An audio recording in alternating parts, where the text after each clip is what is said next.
বাঙালিদের মনে শান্তিনিকেতন মানেই কিন্তু এক অদ্ভুত ভালো লাগা কাজ করে। প্রকৃতির কোলে যেখানে শিক্ষা আর শিল্প একসঙ্গে মিশে রয়েছে। রবীন্দ্রনাথের স্বপ্নের শহর। আমাদের শান্তিনিকেতন ট্রিপের প্রথম অংশ তোমরা অলরেডি দেখে ফেলেছ, যেখানে আমরা এক্সপ্লোর করেছিলাম সোনাঝুরি হাট আর কঙ্কালীতলা মন্দির। তবে গল্প কিন্তু এখানেই শেষ নয়। আজকের শান্তিনিকেতনের পার্ট 2 ব্লগে তোমাদের জন্য নিয়ে এসেছি আরও দুটো অসাধারণ জায়গা। একদিকে বিশ্বভারতী বিশ্ববিদ্যালয়, যেখানে রবীন্দ্রনাথের শিক্ষা দর্শন আজও জীবন্ত, আর অন্যদিকে সৃজনী শিল্পগ্রাম, যেখানে বাংলার লোকশিল্প আর হস্তশিল্পের এক অনন্য সমাহার ঘটেছে। শুরু করব আজকের এই রোমাঞ্চকর সফর। তবে হোস্ট হিসাবে আজ আমি কিন্তু একা নই, বাকিটা আমি বলছি। হাই, আমি অভিরূপ। তন্ত্রাকে শুধু এদিক ওদিক গাড়ি চালিয়ে নিয়ে যাওয়াতেই নয়, এবার থেকে ভাবছি তোমাদেরকে গল্প শোনানোর কাজে আমিও সামিল হব। ওকে, দ্যাটস গ্রেট। তাহলে চলো দেখা যাক আমরা দুজনে মিলে তোমাদের কতটা শান্তিনিকেতনের লাল মাটির আবেগে জড়াতে পারি। শান্তিনিকেতন আর শান্তিনিকেতনের সকাল, এর যেন একটা আলাদাই ভাইব আছে, আলাদাই একটা সৌন্দর্য আছে। Hey family, welcome you all to another episode of Shantiniketan. চলো আজকের ডে 2টা ভালোই শুরু করি। এই রিসর্টে যেই ব্রেকফাস্টটা সেটা কমপ্লিমেন্টারি, সেই ব্রেকফাস্টটা তোমাদের আজকে দেখাই। চলো আজকে ওরা কি অ্যারেঞ্জ করেছে ওদের ব্রেকফাস্টে। এখন আমরা আছি উল্লাসে, এটা উদিচির রেস্টুরেন্ট সেকশন। ওই দিন তোমার আগে আমি গিয়েছিলাম ব্রেকফাস্ট করতে। আমি বলি কি ছিল। আচ্ছা বলো দেখি। সিদ্ধ ডিম, চিকেন সসেস থেকে শুরু করে প্যানকেক, পাস্তা, সাবুদানা উপমা, বয়েলড ভেজিটেবলস, ইডলি, আলুর দম। আর আলুর দমের সাথে লুচি? ওরা দিয়েছিল পালক পুরি। তোর শান্তিনিকেতনে এসে ভাবলাম সকালের ব্রেকফাস্টে লুচি খাবো, আজ তো দেখি বেশিরভাগটাই ইংলিশ ব্রেকফাস্ট। ভেবে নাও ট্যাগারের সাথে উইলিয়াম শেক্সপিয়ারের মিশেল। সেই। তবে জানো তো আমার প্লেটে যতগুলো আইটেম ছিল তার মধ্যে শো স্টপার ছিল অ্যাপেল তাইপাইটা। তোমার কোনটা ভালো লেগেছিল? আমার তো প্যানকেকটা। আমার প্যানকেক খেতে বেশ ভালো লাগে। আজকের প্ল্যান মোটামুটি সর্টেড, তো চলো তাড়াতাড়ি রেডি হয়ে আসি আর একেবারে দেখা হচ্ছে। চলো আমরা তাহলে এখন রওনা দিলাম বিশ্বভারতীর উদ্দেশ্যে। সবাই মিলে আজকে প্রচণ্ড চিৎকার চেঁচামেচি করবে, আমি জানি না কত দূর কি শোনা যাবে। আজকে এদেরকে নিয়ে আমি উঠেছি, তো চলো যাওয়া যাক বিশ্বভারতী। কতক্ষণ দেখাচ্ছে রে এখান থেকে? 10 মিনিট দেখাচ্ছে। 2.3 কিলোমিটার, 10 মিনিট দেখাচ্ছে। বিশ্বভারতীর গেটে যে গাইড উনি আমাদের দাঁড় করালেন, উনি বললেন যে ওনারাই পুরো টোটো করে আমাদের 8 ঘন্টা 45 মিনিটের পুরো ক্যাম্পাস, মানে এই অঞ্চলটার পুরোটাই একটা ট্যুর আমাদের করিয়ে দেবেন। সেই অনুযায়ী আমরা বুকিং করলাম, 2টো টোটো ওনারাই ফিক্স করে দিলেন। চলো তাহলে এই পুরো ক্যাম্পাসটার সফর করিয়ে আনি তোমাদের। কিছু কথা এই দাদা বলবেন আর কিছু কথা আমরা। দাদার বাহনে চেপে আমরা প্রথমেই গেলাম 3 পাহাড় দেখতে। রবি ঠাকুরের পিতা মহর্ষি দেবেন্দ্রনাথ ঠাকুর যখন প্রথম শান্তিনিকেতনের মধ্যে আসেন 1862 সালে, তখন আপনার এখানে প্রচণ্ড জলকষ্ট। সেই জলের কষ্টটি দূর করার জন্য 1866 সালে এখানে পুকুর কাটানো হয়, যে পুকুরটির নাম রাখা আপনার তাল পুকুর। সেই তাল পুকুরের মাটিগুলি নিয়ে এখানে 3টে চূড়া তৈরি করা হয়, যার মধ্যে বসে রবি ঠাকুরের পিতা মহর্ষি দেবেন্দ্রনাথ ঠাকুর সূর্য উদয় এবং সূর্য অস্ত যাওয়ার সময় বসে এখান দুবেলা ঈশ্বরের উপাসনা করতেন।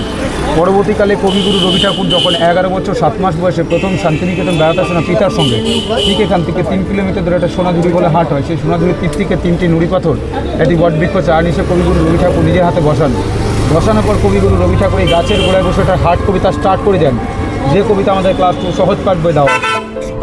এই দেখো এইটা যাচ্ছে, যেটা ক্রস করছে সেটা হচ্ছে লাইব্রেরি, সেন্ট্রাল লাইব্রেরি, পৌষ মেলা গ্রাউন্ড। এখানে পৌষ মেলা হয়। এই পুরো মাঠটা জুড়ে শান্তিনিকেতন পৌষ মেলাটা বসানো, যে সমস্ত বিভিন্ন রকমের দোকান স্টল সব এখানে বসানো। হ্যাঁ, আমাদের এই সাইডটা টোটালি হচ্ছে স্টুডেন্ট অ্যাক্টিভিটি সেন্টার। এখান থেকে টোটালি আপনার স্টুডেন্ট ম্যানেজমেন্ট করা হয়, অ্যাক্টিভিটি সেন্টার। আর আমার ডান দিকে লক্ষ্য করে দেখবেন সোজা একটা টালির ছনি বাড়ি দেখা যাচ্ছে, দেখছেন যে হলদে রঙের দূরে। সামনে যে বাড়িটি দেখা যাচ্ছে, বাড়িটির নাম হচ্ছে আপনার দ্বিজবিরাম বাড়ি। এই বাড়ির মধ্যে বসবাস করে গেছিলেন রবি ঠাকুরের বড়দা দ্বিজেন্দ্রনাথ ঠাকুর। এই জায়গাটার নাম হচ্ছে গুরুপল্লী। আচ্ছা, প্রফেসর টিচার্সদের থাকার জায়গা, তার জন্য প্রফেসর টিচার্সদের বাড়ি, তার জন্য এই জায়গাটার নাম হচ্ছে গুরুপল্লী। হচ্ছে আরেক বিখ্যাত গ্রাউন্ড। আপনারা নিশ্চয়ই জানবেন যে আমাদের এখানে শান্তিনিকেতনের যে বসন্তোৎসব হয়, দোলের প্রোগ্রাম, এই হচ্ছে সেই বসন্তোৎসবের মাঠ। এই পুরো মাঠটাকে জুড়ে শান্তিনিকেতন আপনার রং খেলাটা হয়। আচ্ছা, এখানে সঙ্গীত গবেষণা কেন্দ্র, রবীন্দ্রসঙ্গীত গবেষণা কেন্দ্র, রবি বিতান, প্রতিমা গার্লস হোস্টেল, পুরোটাই লেডিস হোস্টেল। মাটির বাড়ি, উপর দিয়ে টিনের ছোঁয়ানি। এই বাড়ি হচ্ছে আরেক বিখ্যাত মানুষের বাড়ি, যিনি হচ্ছেন আমাদের এখানকার রবীন্দ্রসঙ্গীতের এক বিখ্যাত নামকরা গায়ক ছিলেন আপনার শান্তিদেব ঘোষ। শান্তিদেব ঘোষ মহাশয়ের বাড়ি হচ্ছে এবার। আচ্ছা অভিরূপ, তুমি তো খুব সুন্দর আঁকতে পারো। নন্দলাল বসুর আঁকা ছবি দেখেছো তো? সহজ পাঠে। এই দেখো সামনে যে বাড়িটা দেখছো, এটা কিন্তু চিত্রশিল্পী নন্দলাল বসুর বাড়ি। উনি এখানেই থাকতেন। আচ্ছা, তোমারও তো আর্ট অ্যান্ড স্কাল্পচার নিয়ে পড়ার ইচ্ছা ছিল, তাই না? হলো আর কই। এই দেখো, এই যে স্কাল্পচারসগুলো দেখছো, এগুলো কিন্তু এখানকার বয়েজ হোস্টেলের এই স্টুডেন্টসরাই করেছে, তাদেরই হাতের কাজ। যদি সুযোগ পেতাম কোনো একটা কাজ হয়তো আমার হাতেরও হতো। তোমার এই কথাটা শুনে মনে হচ্ছে যা চাই তা ভুল করে চাই, আর যা পাই তা চাই না। এই দেখো অমর্ত্য সেনের বাড়ি, এই তো প্রতীচি লেখা। এই বাড়িটা নিয়েই সেই এত তুলকালাম হলো, তাই না? এই কলা ভবনে করোনার পর থেকে এখন আর ঢুকতে দেয় না। এই ফেমাস স্কাল্পচারটা হলো রামকিঙ্কর বেজের কলের বাঁশি। কলের বাঁশি বলতে কিন্তু কলকারখানার বাঁশিকে বোঝাচ্ছে। এই যে স্কাল্পচারটায় দুটি মহিলা আর একটা শিশু আছে, মহিলারা দুজন কলের বাঁশি শুনে সেদিকে এগিয়ে চলেছে, আর সারাদিন মাকে দেখতে পাবে না বলে ছোট্ট বাচ্চাটা মায়ের পিছু নিয়েছে। বাহ, দারুণ না? আরও একটা এমন স্কাল্পচার দেখলাম, তারই সৃষ্টি। গ্রাম ছাড়া আদিবাসী ফ্যামিলি সহপরিবার মিলে এক গ্রাম ছেড়ে অন্য গ্রাম কীভাবে চলে যাচ্ছে কাজের সন্ধানে। উপাসনা স্ত্রী আছে, সামনে একটা বাঁক তৈরি করেছে। দেখুন সামনের বাঁকে ছোট্ট সন্তান বসে আছে, পিছনে বাঁকে বাড়ির জিনিসপত্র একটু ভালো করে লক্ষ্য করে দেখুন। পায়ের নিচে আছে একটা পোষা কুকুর। সকলকে নিয়ে যখন এক গ্রাম ছেড়ে অন্য গ্রাম চলে যাচ্ছেন কাজের সন্ধানে, ঠিক এই মুহূর্তে খাতায় স্কেচ করে নিয়ে রামকিঙ্কর বেজে মূর্তিটা তৈরি করা প্রায় 1938-এ 1938 সালে। এই মূর্তিটিকে তৈরি করতে উনি কোনো যন্ত্রস করেনি, পুরোটাই প্রথমে রড দিয়ে ফ্রেমটাকে দাঁড় করিয়ে নেওয়া হয়, তারপরে গুটি মোড়ামকে সিমেন্টের সঙ্গে বালির সঙ্গে মিক্স করে নিয়ে মূর্তিটা দূরে থেকে ছুঁড়ে ছুঁড়ে তৈরি করা হয়। বিশ্বভারতী নাট্যঘর, যত নাটকের রিহার্সাল, অ্যাডমিশন টেস্ট সব এখানেই হয়। আর জানো তো, এই মাথা থেকে ওই মাথা একটাই রুম, মাঝখানে নাকি কোনো পার্টিশনই নেই। ইন্টারেস্টিং না ব্যাপারটা? ছাতিম তলাটাও এবার দেখে নাও। দেখি তো সামনে কি অপেক্ষা করছে। সামনে আছে পুরনো পৌষ মেলার মাঠ। রবীন্দ্রনাথের সময় শান্তিনিকেতনে যেই পৌষ মেলাটা হতো, এখানেই হতো। পরে তো লোক সংখ্যা বাড়লো, দোকানপাট বাড়লো, তার জন্য ওই যে ভিডিওতে আগে দেখালাম না পৌষ মেলার মাঠটা, ওখানেই এখন শিফট করা হয়েছে। এই বিল্ডিংটা শান্তিনিকেতন গৃহবাড়ি না? আমার মনে আছে দাদা বলেছিল মহর্ষি দেবেন্দ্রনাথ ঠাকুর এই বাড়িটা বানিয়েছিলেন। একদম।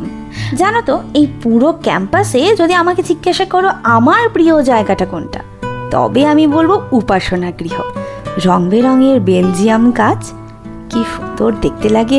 ইস, যদি কোনোদিনও ঢুকতে পারতাম। আচ্ছা, তোমার কোন জায়গাটা সব থেকে প্রিয়? বিঙ্গো, जो तेरा है वो मेरा है। আমারও তো উপাসনা গৃহটাই পছন্দ। একটু ভালো করে লক্ষ্য করে দেখুন, এই তাল গাছটা দেখুন বাড়ির মাঝখানে আছে। তাল গাছটা বাড়ির মাঝখানে, তার দুই পাশে দুটো রুম। এই বাড়িকে তালোধ্বজ। এই বাড়িকে তৈরি করেন আমাদের তেজেশ চন্দ্র সেন মহাশয়, যিনি গণিতের টিচার ছিলেন। মাস্টারমশাইকে ভিত্তি করে, বাড়িকে কেন্দ্র করে কবিগুরু রবি ঠাকুরের কলকাতা জোড়াসাঁকো বাড়িতে বসে একটা কবিতা লেখা, যেটা হচ্ছে তাল গাছ এক পায়ে দাঁড়িয়ে সব গাছ ছাড়িয়ে উকি মারা আকাশে। একটা তাল গাছ আছে। এই যে রবীন্দ্র ভবন, উত্তরায়ণ রবীন্দ্র ভবন, এই যে ভেতরে যে মিউজিয়ামটা, সেই মিউজিয়ামটার ভেতরে ঢুকতে যাচ্ছি। দেখো এখানে সব লেখা রয়েছে। প্রতি দর্শক 100 টাকা, আর ছাত্র হলে সেখানে 10 টাকা।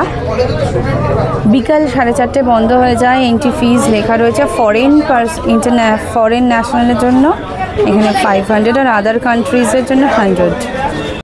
এই যে দুটো টিকিট আমাদের। আচ্ছা, ক্যামেরা ভেতরে অ্যালাউ না, বাট এই কম্পাউন্ডটা অবধি করতে পারবো। আচ্ছা, এই যে দুজন।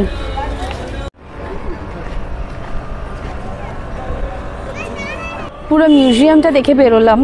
ভেতরটা এত সুন্দর, এত ইনফরমেটিভ, অনেক কিছু লেখা আছে, কিন্তু ছবি তুলতে দেয় না, ভিডিও করতে দেয় না। তো ভেতরে রানিংয়ে জিনিসগুলো পড়ে যেতে হয়, সব কিছু এইটুকু টাইমে পড়ে ওঠা তো সম্ভব না।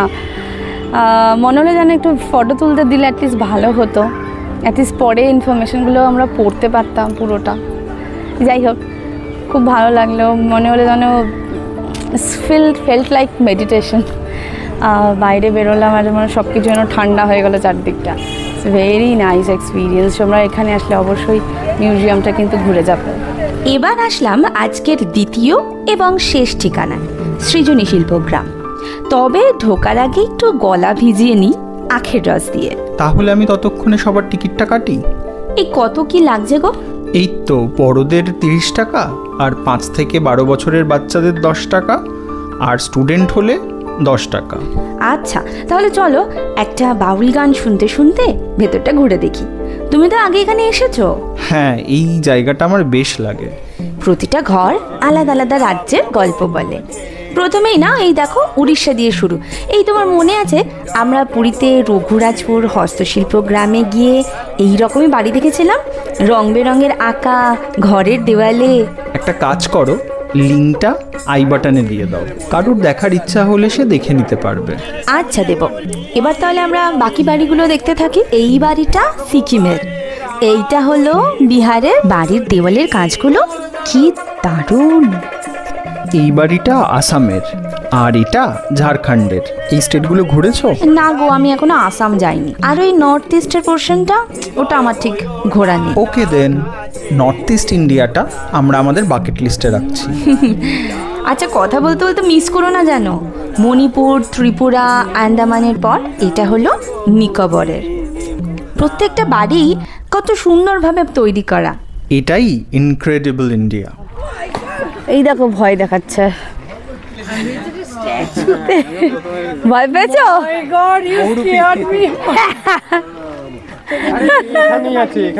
আমিও স্ট্যাচু ভেবেছিলাম ফার্স্টে।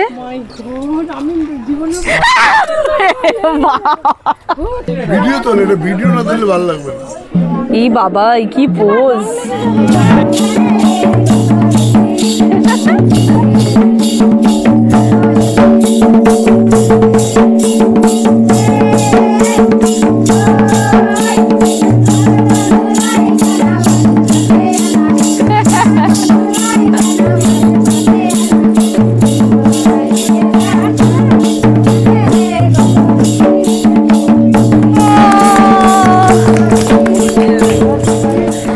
আমরা একজন বহুরূপী আর্টিস্টকে পেয়েছি, ওনার নাম শিল্পী কমল মেটে।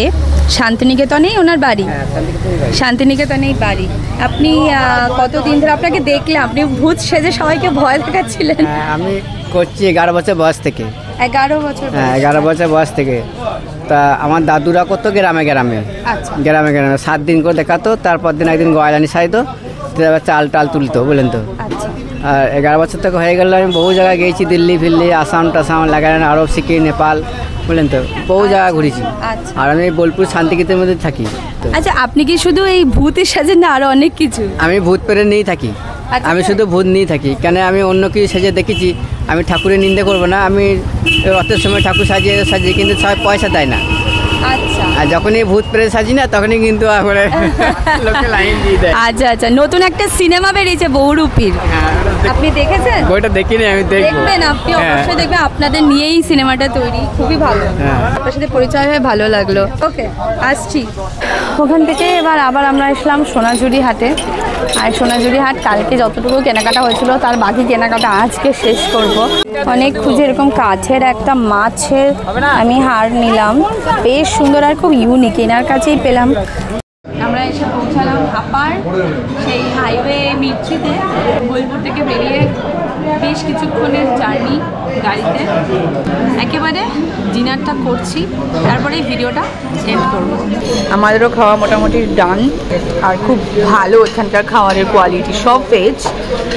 নানের সাথে বেনারসি দাম আলুটা দারুণ লাগছে। এখানে আসলে বেনারসি দাম আলুটা একদম রেকমেন্ডেড। এর মধ্যে একটা পনিরের স্টাফিং থাকে আলুর মধ্যে, খুব ভালো বানায়। তোমরা অবশ্যই বেনারসি দাম আলুটা ট্রাই করো। আমাদের ডিনার করা ডান, এবার যে যার গন্তব্যস্থলে চলে যাব, যে যার বাড়ি। তো আজকের ভিডিওটা এই দুটো এপিসোড এই শান্তিনিকেতনে, আমরা শান্তিনিকেতন ট্রিপটাও এখানে শেষ, আর ভিডিওটাও এখানে শেষ।